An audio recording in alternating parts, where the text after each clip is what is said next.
রামিসা হত্যা মামলায় আসামি সোহেল রানা ও স্ত্রী স্বপ্নার মৃত্যুদণ্ড, রায়ে সন্তুষ্ট বাবা।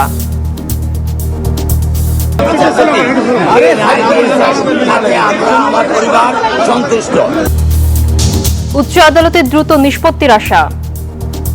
আমি যখন রামিসার এই ঘটনার বিষয়ে মাননীয় প্রধান বিচারপতির সাথে কথা বলেছি, উনিও আমাকে বলেছেন খুব দ্রুত নিষ্পত্তি করার জন্য। শিক্ষা ব্যবস্থাকে ধ্বংস করেছে ফ্যাসিবাদী সরকার, কর্মমুখী ও আধুনিকায়নে কাজ চলছে বললেন প্রধানমন্ত্রী।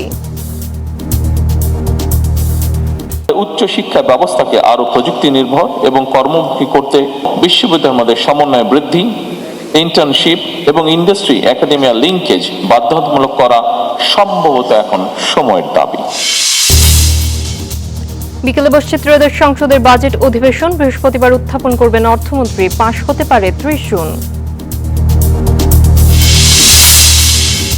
বিভিন্ন সীমান্ত দিয়ে বিএসএফ এর পুশিং চেষ্টা অব্যাহত, শূন্য রেখায় এখনো অনেকে, সতর্ক অবস্থানে বিজিবি। ঢাকা চট্টগ্রাম রেল যোগাযোগ স্বাভাবিক, মিরসরাইয়ে ট্রেন ট্রাক সংঘর্ষে আহত এক, ঝিনাইদহে বগি লাইনচ্যুত, খুলনার রাজশাহী ঢাকা রেল যোগাযোগ বন্ধ। ইসরায়েল হিজবুল্লাহ পাল্টাপাল্টি হামলা, আইডিএফ এর অভিযানে 3 লেবানিজ সেনা সহ নিহত 12, ফের তেহরানে পাকিস্তানের স্বরাষ্ট্রমন্ত্রী। এবং বিসিবি পরিচালনা পর্ষদ নির্বাচনের ভোট গ্রহণ চলছে, মিরপুর স্টেডিয়ামে উৎসবের আমেজ, নিরাপত্তা জোরদার।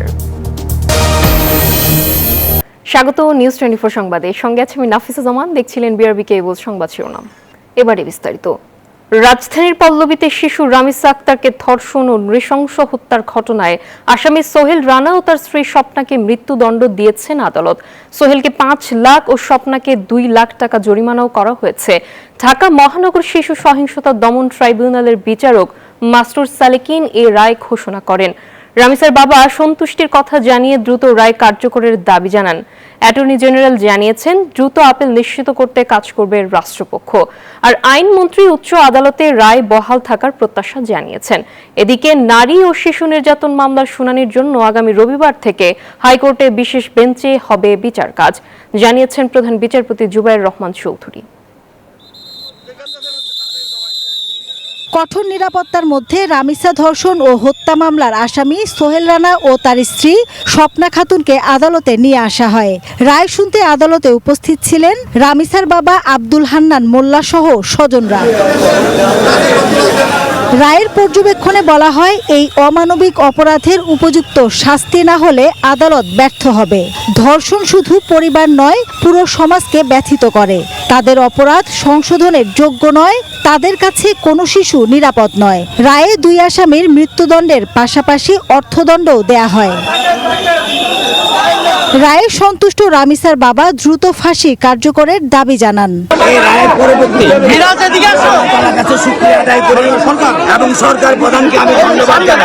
রাষ্ট্রপক্ষের আইনজীবী বলেন, এই রায় নজির হয়ে থাকবে। ফাঁসি কার্যকর করে সমাজে দৃষ্টান্ত স্থাপন করতে হবে।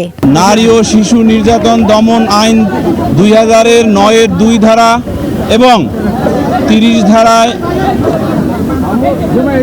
বিবেচনা করে মাননীয় ট্রাইব্যুনাল তার স্বীয় ডিসক্রিশনে উভয় আসামিকে মৃত্যুদণ্ডে দণ্ডিত করেছেন। রাষ্ট্রনিযুক্ত আসামি পক্ষের আইনজীবীও ন্যায় বিচার হয়েছে বলে মন্তব্য করেন। আমি ন্যায় বিচার পেয়েছি, যেহেতু সে নিজে আত্মস্বীকৃত, সুতরাং সে অপরাধীর বিচার পেয়েছে, আমি সন্তুষ্ট। রায় ঘোষণার পর অ্যাটর্নি জেনারেল জানান, হাইকোর্টে মামলার নথি পৌঁছালে দ্রুত শুনানির উদ্যোগ নেওয়া হবে। দ্রুততম সময়ের মামলার এই বিচারটিও প্রাসঙ্গিক যে কাজগুলো আছে সে কাজগুলো সম্পন্ন করা, এবং আমরা চেষ্টা করব যে এই প্রক্রিয়াটা সম্পন্ন হলে যত দ্রুত সম্ভব আপিলটা নিষ্পত্তি করার উদ্যোগ গ্রহণ করব।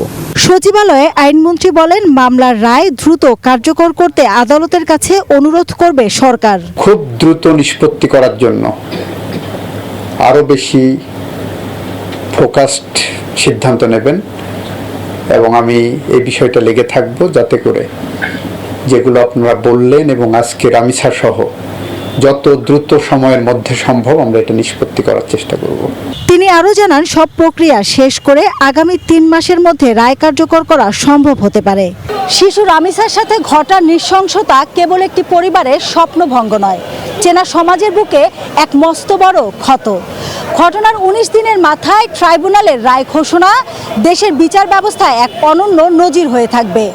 সংশ্লিষ্টরা বলছেন, সর্বোচ্চ এই সাজা দ্রুত কার্যকর করতে পারলেই সমাজ থেকে এই ধরনের অপরাধ রুখতে এবং শিশু সুরক্ষায় একটি কঠোর বার্তা দেবে। মাসুদ আলামনি, নিউজ 24, ঢাকা। রামিসা হত্যা মামলার রায়ে ন্যায় বিচার হয়েছে বলে জানান স্বরাষ্ট্রমন্ত্রী সালাউদ্দিন আহমদ। তিনি জানান, রামিসা হত্যার রায় দ্রুত কার্যকরের সহায়তা, গোয়ালন্দ ঘাটে বাস থেকে যাত্রী রক্ষা, গজারিয়ায় ধর্ষণ ঘটনায় গ্রেফতারে পুলিশের ভূমিকা প্রশংসাযোগ্য। দুপুরে সচিবালয়ে সাংবাদিকদের এসব কথা বলেন তিনি। সবকিছু মিলিয়ে এই মামলাটা খুব বেশি কঠিন কিছু ছিল না প্রমাণ করা। আমরা প্রমাণ করতে সক্ষম হয়েছি এবং আদালত ন্যায় বিচার করেছে, আসামিদের মৃত্যুদণ্ড দিয়েছে। এখন আমরা বলতে পারি যে বাংলাদেশের এই বিচারিক ইতিহাসে এবং পুলিশের গ্রেপ্তার এবং তদন্তের কার্যক্রমের ইতিহাসে এটা একটা মাইল ফলক। রাজধানীর পল্লবীতে শিশু রামিসা ধর্ষণ ও হত্যা মামলার রায় ঘোষণা করা হয়েছে। এ রায়ে সন্তোষ প্রকাশ করেছে প্রতিবেশী ও এলাকাবাসী। এ নিয়ে বিস্তারিত জানাতে আমাদের সঙ্গে যুক্ত হচ্ছেন সহকর্মী মাইদুল ইসলাম হিমেল। হিমেল, আমাদেরকে জানাবেন আসামি সোহেল রানা ও তার স্ত্রী স্বপ্নার মৃত্যুদণ্ডের আদেশে কি বলছেন এলাকাবাসীরা, বা কাদের কি প্রতিক্রিয়া রয়েছে জানাবেন আমাদেরকে।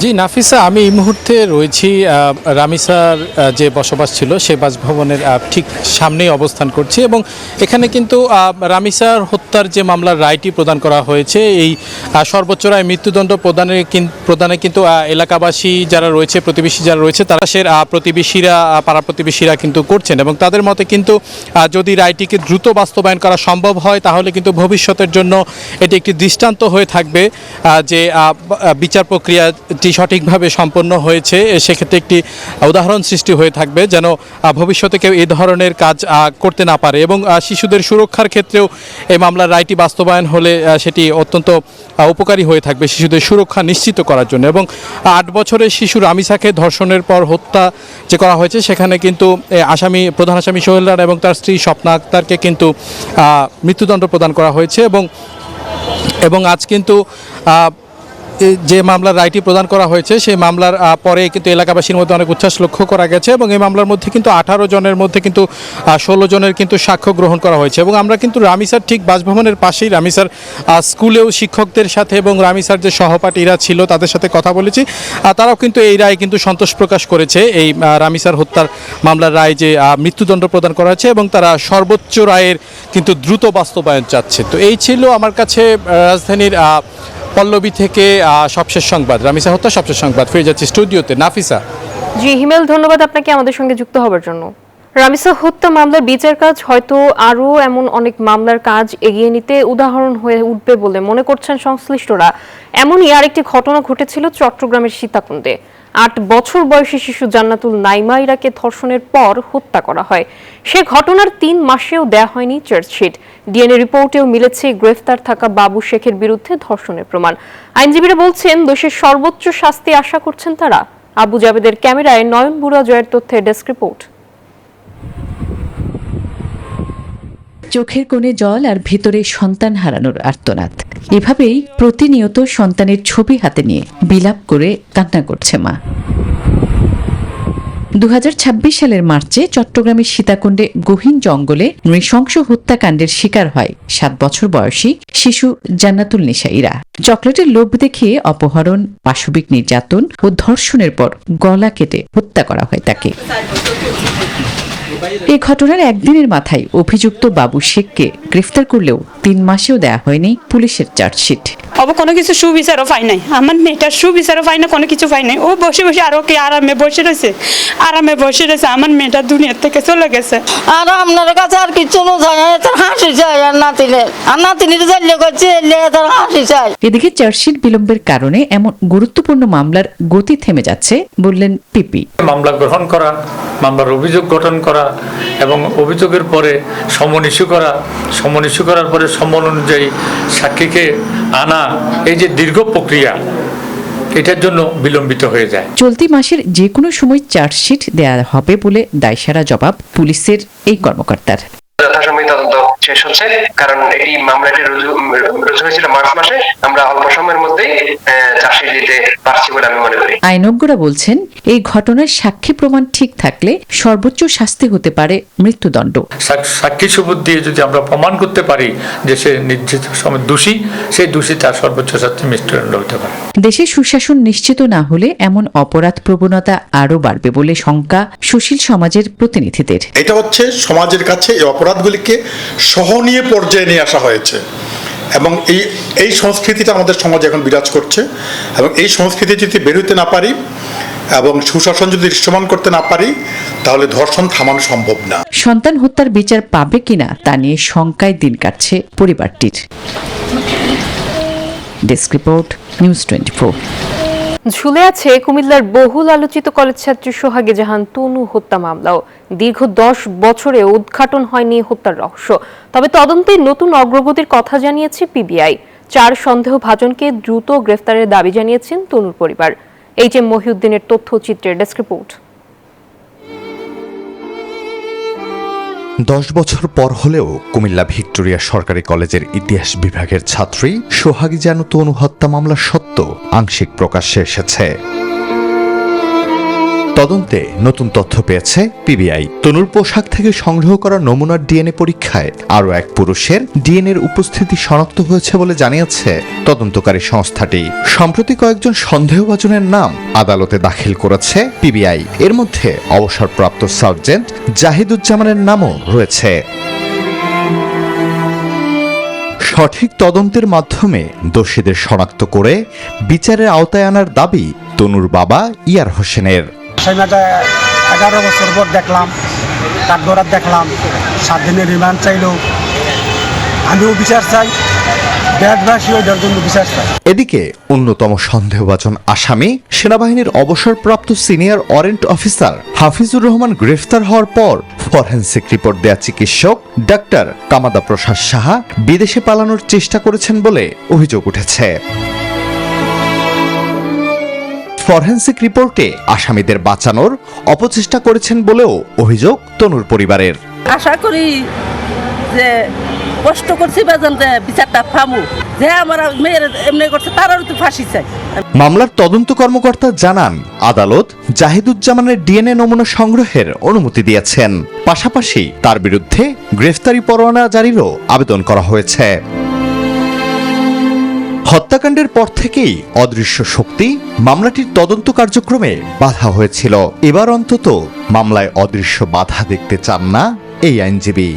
একটি হাই সিকিউরিটি এরিয়ায় এত বড় একটি দুর্ধর্ষ ধর্ষণ এবং হত্যাকাণ্ড সংঘটিত হলো, কিন্তু 11 বছরেও তার কোনো কুলকিনার করা গেল না। কোন অদৃশ্য শক্তির প্রভাবে প্রকৃত অপরাধী গ্রেপ্তার হচ্ছে না, আজকে জাতি জানতে চায়। বিচারের এই দীর্ঘসূত্রিতা অপরাধ প্রবণতা আরও বাড়িয়ে দিচ্ছে বলে দাবি সুশীল সমাজের এই প্রতিনিধির। আইনগতভাবে যারা দায়িত্ব নিয়েছেন, যারা একজনকে ধরেছেন, বাকি তাদেরকেও ধরবেন এবং এতদিন বড় হলেও যেন বিচারটা যেন সঠিক হয়, তাহলে মানুষের মধ্যে কিছুটা আস্থা ফিরে আসবে। এর আগে 2016 সালের 20 মার্চ কুমিল্লা সেনানিবাস এলাকায় নিহত হন ভিক্টোরিয়া সরকারি কলেজের ইতিহাস বিভাগের ছাত্রী Sohagi Jahan Tanu. Desk report, news 24। 1 বছর পেরোলেও এখনো হয়নি মাগুরায় শিশু আসিয়া ধর্ষণ ও হত্যা মামলার বিচার। দীর্ঘ সময় পেরিয়ে গেলেও মামলাটি এখনো উচ্চ আদালতে আপিল শুনানির বেড়াজালে আটকে আছে। শুনানি শেষে দ্রুত মামলার রায় কার্যকর করার দাবি আসিয়ার পরিবার ও এলাকাবাসীর। বিস্তারিত ডেস্ক রিপোর্টে। মাগুরার শ্রীপুর উপজেলার জাজিরা গ্রামের ছোট্ট টিনের ঘরে এখনো আসিয়ার স্মৃতি বয়ে বেড়াচ্ছেন মা শাহেদা বেগম। আইনি প্রক্রিয়ার দীর্ঘসূত্রিতার চরম ক্ষোভ ও হতাশা তার চোখে মুখে। 2025 সালের 5 মার্চ বোনের শ্বশুর বাড়িতে গিয়ে ধর্ষণের শিকার হয় 8 বছরের আসিয়া। পরে গুরুতর অবস্থায় তাকে ঢাকা নেওয়া হলে চিকিৎসাধীন অবস্থায় মারা যায় শিশুটি। ঘটনার পর সারা দেশে ক্ষোভ ছড়িয়ে পড়লে তদন্ত শেষে পুলিশ 37 দিনের মধ্যে আদালতে অভিযোগপত্র জমা দেয়। পরে 2025 সালের 24 মে মাগুরা নারী ও শিশু নির্যাতন দমন ট্রাইব্যুনাল প্রধান আসামি হিটু শেখের মৃত্যুদণ্ড এবং 1 লাখ টাকা জরিমানার আদেশ দেন। নিম্ন আদালতের রেকর্ড গড়ে মাত্র 13 কার্য দিবসে এই মামলার বিচার কাজ শেষ হলেও উচ্চ আদালতে আপিল শুনানির বেড়াজালে 1 বছরেও কার্যকর হয়নি রায়। দ্রুত শুনানি শেষে রায় কার্যকরের দাবি আসিয়ার পরিবার, স্বজন ও এলাকাবাসীর। আজকে যদি ওই রায়টা কার্যকর করতো তাহলে আসিয়ার পরে যে যারা ছোট ছোট বাচ্চা মারা গেছে এরা মনে হয় তো মরতো না। দর্শনের কোনো বিচার আসার নেই, একের পর একটা হয়েই যাচ্ছে। আসিয়ার ইস্যুতে যদি আপনারা সুস্থ বিচার করতেন তাহলে কি এই ঘটনা হইতো? এমন স্পর্শকাতর মামলা দ্রুত নিষ্পত্তি করা না হলে অপরাধ প্রবণতা বাড়বে বলে মনে করেন এই আইনজীবী। আমরা দ্রুততার সময়ের মধ্যে একটা ন্যায় বিচার নিশ্চিত করার জন্য আমরা সর্বোত্তম চেষ্টা করে থাকি। এইগুলো যদি একটা স্পেশাল কোর্ট দিয়ে ডেথ রিমান্ডগুলো দ্রুত সময়ের মধ্যে নিষ্পত্তি করা যায়, তাহলে যে সমাজের কিছু নর পশু আছে, যারা নরঘাতক আছে, এদের মানসিকতার একটি পরিবর্তন হলে ঘটবে বলে আমি আশা করি। এর আগে 2025 সালের 5 মার্চ শিশুটি বড় বোনের শ্বশুর বাড়িতে বেড়াতে গিয়েছিল। পরদিন বেলা 11টার দিকে তাকে অচেতন অবস্থায় মাগুরা হাসপাতালে নেওয়া হয়। পরে 13 মার্চ ঢাকার সম্মিলিত সামরিক হাসপাতালে চিকিৎসাধীন অবস্থায় শিশুটির মৃত্যু হয়। Desk report, news 24। গণতান্ত্রিক বাংলাদেশে আধুনিক, বাস্তবমুখী ও প্রযুক্তি নির্ভর শিক্ষা ব্যবস্থা গড়ে তুলে ঘুরে দাঁড়ানোর সময় এসেছে, একথা বলেছেন প্রধানমন্ত্রী তারেক রহমান। সকালে রাজধানীর বাংলাদেশ চীন মৈত্রী সম্মেলন কেন্দ্রে এক আয়োজনে কথা বলেন তিনি। সরকার প্রধান আরও বলেন, বিগত ফ্যাসিবাদী শাসন দেশের শিক্ষা ব্যবস্থাকে বিপর্যস্ত করেছে। জাতীয় বিশ্ববিদ্যালয়ের কারিকুলামে কর্মমুখী ও কারিগরি শিক্ষা বিষয়ে শিক্ষকদের প্রশিক্ষণ কর্মসূচির উদ্বোধন করলেন প্রধানমন্ত্রী তারেক রহমান। কর্মমুখী শিক্ষা নেব, বিশ্বজুড়ে কাজ করব, এই প্রতিপাদ্য সামনে রেখে কর্মমুখী ও কারিগরি শিক্ষার গুরুত্ব তুলে ধরেন বিশেষজ্ঞরা। অনুষ্ঠানে প্রধানমন্ত্রী বলেন, বৈশ্বিক প্রতিযোগিতায় টিকে থাকতে হলে জ্ঞান, বিজ্ঞান ও প্রযুক্তিতে দক্ষ মানব সম্পদ গড়ে তোলার বিকল্প নেই। দীর্ঘ 1.5 দশকের বেশি সময়ে ফ্যাসিবাদী শাসন শোষণ শুধুমাত্র দেশের জনগণের গণতান্ত্রিক রাজনৈতিক অধিকারই কেড়ে নেয়নি, অন্যান্য প্রতিষ্ঠানগুলোর মতন শিক্ষা ব্যবস্থাকেও প্রায় ধ্বংসপ্রাপ্ত করে দিয়েছিল। প্রযুক্তিগত বিপ্লব মোকাবেলায় সার্টিফিকেট নির্ভর শিক্ষা ব্যবস্থার পরিবর্তে বর্তমানে দক্ষতা ভিত্তিক, প্রযুক্তি নির্ভর এবং বাস্তব ও কর্মমুখী শিক্ষা ব্যবস্থার গড়ে তোলার মনে হয় কোনো বিকল্প নেই। শুধু সনদ নির্ভর শিক্ষা নয়, গড়ে তুলতে হবে দক্ষতা ভিত্তিক, কর্মমুখী ও প্রযুক্তি নির্ভর শিক্ষা ব্যবস্থা, তাগিদ দেন প্রধানমন্ত্রী। বলেন, উচ্চ শিক্ষাকে আরও কার্যকর করতে বিশ্ববিদ্যালয় ও শিল্প খাতের মধ্যে সমন্বয় বাড়াতে হবে। প্রাথমিকভাবে বিভাগীয় শহরগুলোতে অবস্থিত বিশ্ববিদ্যালয়ের সঙ্গে স্থানীয় শিল্প ও ব্যবসা প্রতিষ্ঠানগুলোর সম্পর্ক স্থাপনের মাধ্যমে এই পদক্ষেপ বাস্তবায়ন করা হচ্ছে। এর ফলে শিক্ষার্থীগণ একাডেমিক শিক্ষার পাশাপাশি শিক্ষার্থী অবস্থাতেই কর্মদক্ষতা অর্জন করতে সক্ষম হবেন। ফলে শিক্ষা জীবন শেষে তাকে, যা আমরা প্রত্যাশা করি, হয়তো ইনশাল্লাহ তাকে বেকার থাকতে হবে না। এছাড়াও সরকার ক্যাম্পাস থেকে ব্যবসায়িক উদ্যোক্তা তৈরি করারও বহুমুখী উদ্যোগ গ্রহণ করছে। কলেজ ও বিশ্ববিদ্যালয়ে উদ্ভাবনী ব্যবসায়িক ধারণা বাস্তবায়নের ওপরও গুরুত্ব দেন সরকার প্রধান। জানান, দেওয়া হবে সিড ফাইন্ডিং বা ইনোভেশন গ্র্যান্ট, যার মাধ্যমে তৈরি হবে শিক্ষার্থীদের উদ্যোক্তা হিসেবে গড়ে তোলা ও নতুন কর্মসংস্থানের সুযোগ। মারুফা রহমান, নিউজ 24, ঢাকা। ত্রয়োদশ জাতীয় সংসদের 2026-27 অর্থ বছরের বাজেট অধিবেশন শুরু হচ্ছে আজ। বসতে যাচ্ছে বেলা 3টায়।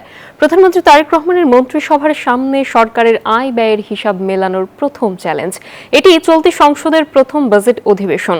সাধারণত বাজেট অধিবেশন দীর্ঘ হয়। এবার কতদিন চলবে তা অধিবেশন শুরুর আগে জাতীয় সংসদের কার্য উপদেষ্টা কমিটির বৈঠকে চূড়ান্ত হবে। 11 জুন সংসদে বাজেট উপস্থাপন করবেন অর্থমন্ত্রী আমির খসরু মাহমুদ চৌধুরী। পাশ হতে পারে 30 জুন।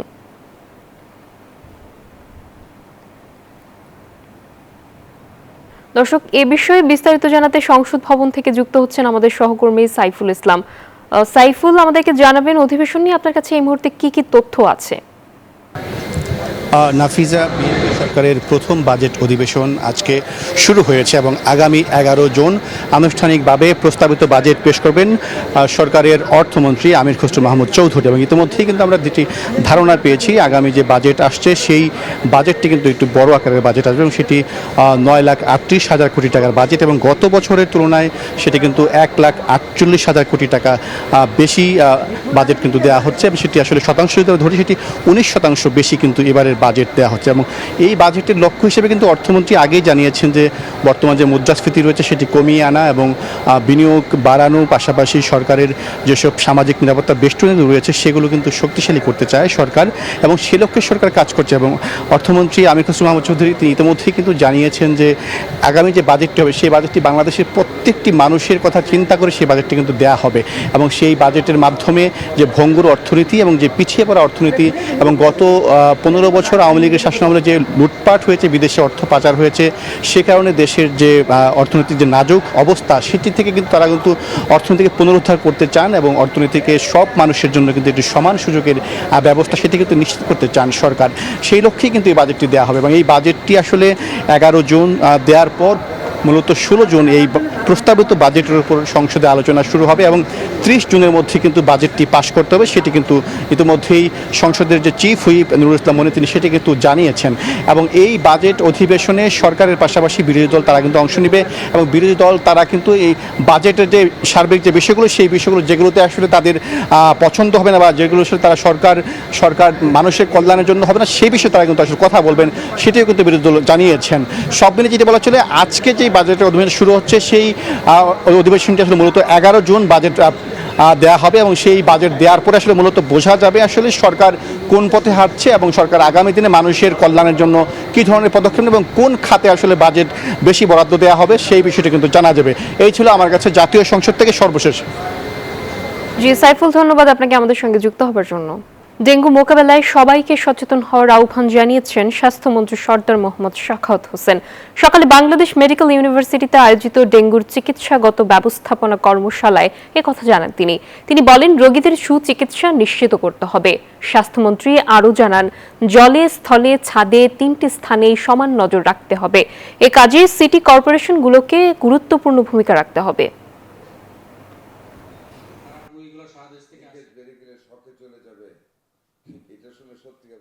একেবারে সিনসিয়ারলি যদি সবাই চেষ্টা না করি, it will be very difficult to fight against dengue. নিজেকে ফাইট করা যত সহজ হয়েছে, ডেঙ্গুকে ফাইট করা কিন্তু তত সহজ হবে না, আমি যতই চেষ্টা করি না কেন। কখন লিকেজ শুরু হবে প্লাস ওইটা দেখতে হবে আপনাদের। Each and every hospital throughout the country and all the doctors of all the hospitals and clinic have to be very careful to fight against this dengue. রাষ্ট্র ও রাজনৈতিক প্রক্রিয়ায় সুশাসন না থাকলে গণমাধ্যম একা ব্যাংক খাতে সুশাসন নিশ্চিত করতে পারবে না বলে মন্তব্য করেছেন তথ্যমন্ত্রী জহিরুদ্দিন স্বপন। ইআরএফ আয়োজিত সভায় তিনি একথা বলেন।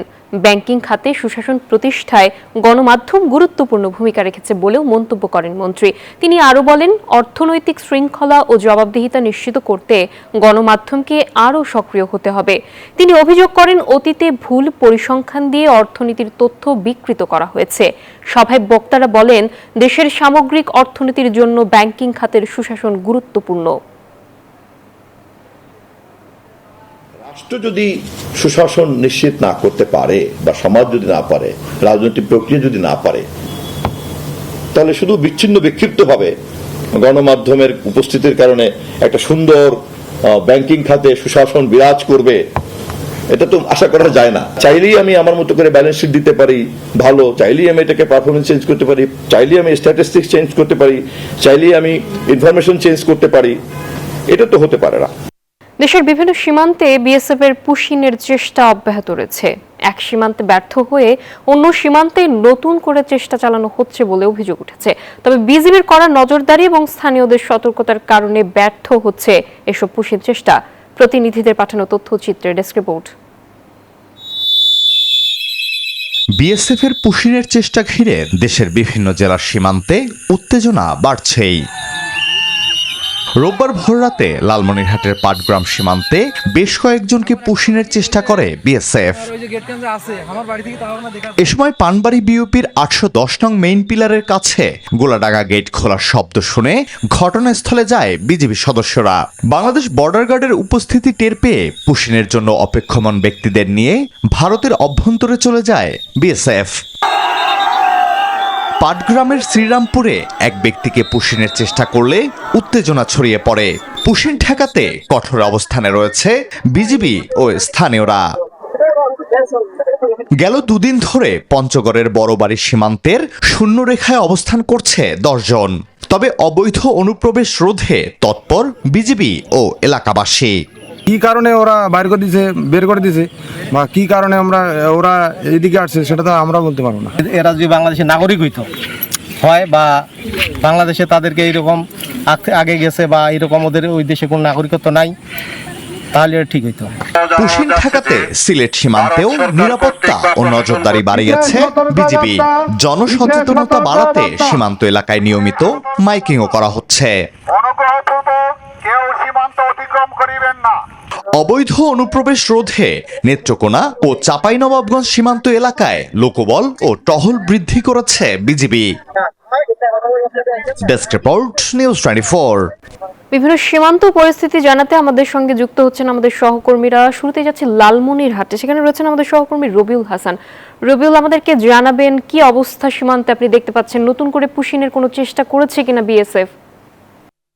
কিন্তু তারা 810 নম্বর পিলারের কাছে এটা পাটগ্রাম উপজেলার পানবাড়ি মুখ এলাকায় কিন্তু বিএসএফ অবৈধভাবে কিছু মানুষকে পুশিং করার চেষ্টা করেছিল। সেই তাৎক্ষণিক কিন্তু গ্রামবাসী এবং বিজিবির বাধার মুখে তারা কিন্তু ব্যর্থ হয়ে ফিরে গেছে এবং ইতিমধ্যে গ্রামগঞ্জে এবং সীমান্ত এলাকায় কিন্তু কঠোর নজরদারিতে রেখেছে এবং গ্রামের মানুষ কিন্তু পাহারা দিচ্ছে। সীমান্ত এলাকায় কিন্তু কঠোর নজরদারিতে রেখেছে এবং গ্রামের মানুষ কিন্তু পাহারা দিচ্ছে। আমরা স্থানীয় একজনের সাথে কথা বলছি। আপনারা কিভাবে পাহারা দিচ্ছেন, কি অবস্থা আছে? আমরা সন্ধ্যার পরে, বিশেষ করে সন্ধ্যার পরে বাংলাদেশের বিজিবি কে নিয়ে আমাদের স্থানীয়ভাবে আমরা একদম প্রস্তুতি ভাবে আছি এবং সারা রাত্রে আমরা বর্ডারকে পাহারা দেই, কোনোভাবে যেন বিএসএফ পুশিং আমাদের বাংলাদেশে প্রবেশ করতে না পারে। আমরা শুনছিলাম একজন গ্রামবাসী কিন্তু বলছে যে তারা কিন্তু প্রস্তুত রয়েছে এবং পাশাপাশি এই লালমনিরহাটে নতুন করে কিন্তু পুনঃপুশিং হয়নি। এটি আমাদের এই ছিল আমার কাছে সর্বশেষ। আমরা যাচ্ছি পঞ্চগড়ে সহকর্মী হায়দারের কাছে, সেখানকার সংবাদ জানতে। রবিউল, পঞ্চগড় জেলা ঘিরে 271 কিলোমিটারের সীমান্ত রয়েছে ভারতের সঙ্গে। এই 271 কিলোমিটারের মধ্যে যে বড়বাড়ি সীমান্তে 10 জনকে পুশিং করার চেষ্টা করে বিএসএফ এবং বিজিবি সেটাকে প্রতিহত করে, সেই 10 জন কিন্তু এখনো প্রায় 58 ঘন্টা থেকে আটকে আছে শূন্য রেখায় এবং তারা মানবতার জীবনযাপন করছে। আজকে যেটা আমরা দেখেছি সকালবেলা এই 10 জনকে আরো বাংলাদেশের অভ্যন্তরে পাঠানোর চেষ্টা করে বিএসএফ, তখন কিন্তু বিজিবি কঠোর প্রতিহত করে এবং কঠোর প্রতিবাদ করে।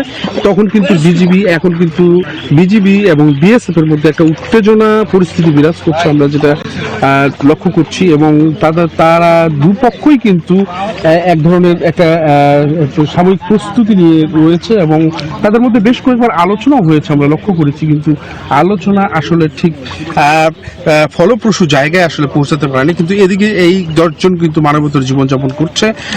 এই ছিল আমার কাছে সর্বশেষ। আমরা যাচ্ছি মেহেরপুরে, সেখানে আছে আমাদের সহকর্মী ডালিম। একটু জানাবেন মেহেরপুরের সংবাদ, একটু জানাবেন ডালিম। অন্তর্বর্তীকালীন সরকারের আমল থেকে আসলে মেহেরপুর সীমান্ত দিয়ে পুশিনের ঘটনা কিন্তু উদ্বেগজনকভাবে বৃদ্ধি পেয়েছিল এবং এখনো পর্যন্ত সেটি চলমান। আমরা যদি 2025 সালের জুন মাস থেকে শুরু করে এ পর্যন্ত একটি তথ্য জানাই, সেটি হচ্ছে যে এখানে প্রায় 110 জনেরও বেশি ব্যক্তিকে পুশিং করেছে ভারতীয় সীমান্তরক্ষী বাহিনী বিএসএফ। আমরা এই মুহূর্তে অবস্থান করছি একটি সীমান্তে, যেখানে আসলে সীমান্তের যে বিষয়টি হয় সেটি হচ্ছে যে এই পুশিংয়ের ঘটনাগুলো বেশিরভাগ ক্ষেত্রে ঘটে রাতের অন্ধকারে এবং মধ্যরাতে।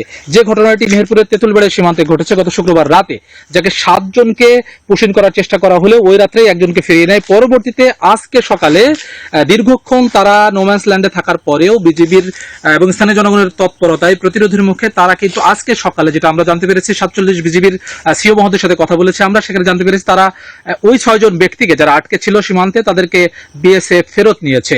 এই পরিস্থিতিতে আসলে আমরা যেটা আরো জানতে পেরেছি সেটি হচ্ছে যে ভারতের বিভিন্ন রাজ্যের, মহারাষ্ট্র থেকে শুরু করে গুজরাট, রাজস্থান, বিভিন্ন অঞ্চল থেকে কিন্তু সীমান্তবর্তী যে অঞ্চলগুলো রয়েছে সেখানে তারা হোল্ডিং শেল্টার তৈরি করেছে এবং সেখান থেকেই তাদের মুখ্য সময়ে আর কি, তাদের সঠিক সময়ে আর কি বাংলাদেশের অভ্যন্তরে তারা এই বাংলাদেশে অভ্যন্তরে পোষণ করার চেষ্টা করছে।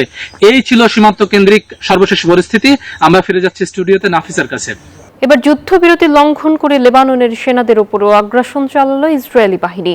নতুন বিমান হামলায় প্রাণ গেছে 3 সেনা সহ অন্তত 12 জনের।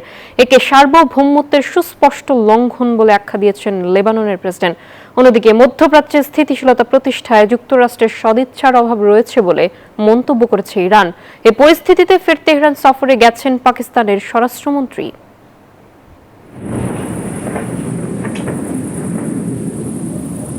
ইসরায়েলি বিমান হামলার পর লেবাননের ধ্বংসস্তূপে জীবিতদের খুঁজে ফেরার দৃশ্য এখন প্রতিদিনের বাস্তবতা। যুদ্ধবিরতির লঙ্ঘন করে নতুন হামলায় বেশ কয়েকজন বেসামরিক সহ প্রাণ গেছে লেবানিজ ব্রিগেডিয়ার জেনারেল উইসাম সাবরার সহ 3 সেনা সদস্যের। এ হামলাকে সার্বভৌমত্বের সুস্পষ্ট লঙ্ঘন বলে আখ্যা দেন লেবাননের প্রেসিডেন্ট জোসেফ আউন। লেবাননে ইসরায়েলের এক কর্মকাণ্ড নিয়ে জর্জ টাউন ইউনিভার্সিটির সহযোগী অধ্যাপক নাদের হাশিমি বলেন, ইসরায়েল যুদ্ধবিরতি শব্দটিকে উপহাসের পাত্র বানাচ্ছে। এমনকি লেবাননে এখন গাজাকরণের ছাপ স্পষ্ট, যেখানে গাজায় প্রয়োগ করা সামরিক কৌশল ও হামলার ধরনই পুনরায় দেখা যাচ্ছে বলেও মত অনেকের। অন্যদিকে আবারও হরমুজ প্রণালীতে ইরানের 2টি ড্রোন ভূপাতিতের দাবি করেছে মার্কিন সামরিক বাহিনী। একে স্পষ্ট যুদ্ধবিরতির লঙ্ঘন হিসেবে আখ্যায়িত করেছে ইরান। সেই সঙ্গে মধ্যপ্রাচ্যে স্থিতিশীলতা প্রতিষ্ঠায় যুক্তরাষ্ট্রের সদিচ্ছার অভাব রয়েছে। অস্থায়ী যুদ্ধবিরতি প্রসঙ্গে এমন মন্তব্য করেছে ইরানের পররাষ্ট্র মন্ত্রণালয়। এ পরিস্থিতিতে ফের তেহরান সফরে গেছেন পাকিস্তানের স্বরাষ্ট্রমন্ত্রী। ইসলামাবাদ তেহরানের এই দ্বিপক্ষীয় আলোচনায় প্রাধান্য পেয়েছে আঞ্চলিক নিরাপত্তা ইস্যু। আফরিন মৌ, নিউজ 24। বাংলাদেশ ক্রিকেটের ভবিষ্যৎ নেতৃত্ব নির্ধারণে শুরু হয়েছে বহুল প্রতীক্ষিত বাংলাদেশ ক্রিকেট বোর্ড বিসিবির নির্বাচন। 25 সদস্যের পরিচালনা পর্ষদ গঠনের লক্ষ্যে অনুষ্ঠিত এই নির্বাচনে ভোট হচ্ছে 15টি পরিচালক পদে। তামিম ইকবালের নেতৃত্বাধীন অ্যাডহক কমিটির 7 সদস্য সহ বেশ কয়েকজন আলোচিত প্রার্থী রয়েছেন ভোটের মাঠে।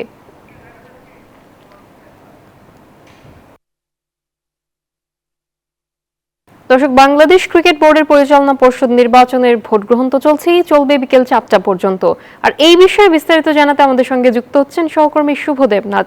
শুভ, আমাদেরকে জানাবেন ভোটারদের উপস্থিতি কেমন দেখছেন? ধন্যবাদ নাফিজা আপনাকে। বিসিবির যে নির্বাচন হচ্ছে এরই মধ্যে কিন্তু অনেক ডিরেক্টরের পদই নিশ্চিত হয়ে গেছে। তবে বিভাগ ক্যাটাগরিতে খুলনা এবং বরিশাল এই 2 ক্যাটাগরিতে নির্বাচন হচ্ছে এবং ক্লাব ক্যাটাগরি, অর্থাৎ ক্লাব ক্যাটাগরি 2 যে ক্যাটাগরি সেখান থেকে মোট 16 জন নির্বাচন করছে, সেখান থেকে 12 জন জিতবেন। সব কিছু মিলে যে বিসিবির নির্বাচন সেটিতে উত্তাপ থেকে আলোচনা হচ্ছে যে কে কোন পদ পেতে যাচ্ছেন। কারণ খুলনা বিভাগ থেকে 3 জন দাঁড়িয়েছেন, সেখান থেকে 2 জন নির্বাচিত হবেন। বরিশাল বিভাগ থেকে 2 জন দাঁড়িয়েছেন, সেখান থেকে 1 জন নির্বাচিত হবেন। খুলনা বিভাগে মোট 10টি ভোট রয়েছে, 10টি জেলা ভোট দিতে পারবে, সেখান থেকে 2 জন আসবেন। তবে ক্লাব ক্যাটাগরি থেকে এরই মধ্যে কিন্তু জয় নিশ্চিত হয়েছে তামিম ইকবালের, ফাহিম সিনার, শাহনিয়ান তানিম এবং ইসলামিল খুশু, তারা কিন্তু জিততে যাচ্ছেন। সেটি বলা অপেক্ষা রাখেন 4টা পর্যন্ত ভোট চলবে। এরই মধ্যে পোস্টাল ভোট থেকে শুরু করে সরাসরি অনেকে ভোট দিয়েছেন। ভোটের শেষ পর্যায়ে যে 2-1 জন বাকি আছে তারাও ভোট দিবেন এবং সব কিছু মিলেই সকাল থেকেই বিসিবিতে একটি উৎসবমুখর পরিবেশ বিরাজ করছে এবং আগামীকালকের মধ্যে জানা যাবে যে কে কোন পদের দায়িত্ব পেতে যাচ্ছে, অর্থাৎ ডিরেক্টর পদে, অর্থাৎ কে কোন পদ সামলাবেন আগামী 4 বছর। এই ছিল নাফিজা আমার কাছে এখন পর্যন্ত মিরপুর থেকে সর্বশেষ। জি শুভ, ধন্যবাদ আপনাকে আমাদের সঙ্গে যুক্ত হবার জন্য। আর এই ছিল নিউজ 24 সংবাদে এতক্ষণ সঙ্গে থাকার জন্য সবাইকে ধন্যবাদ।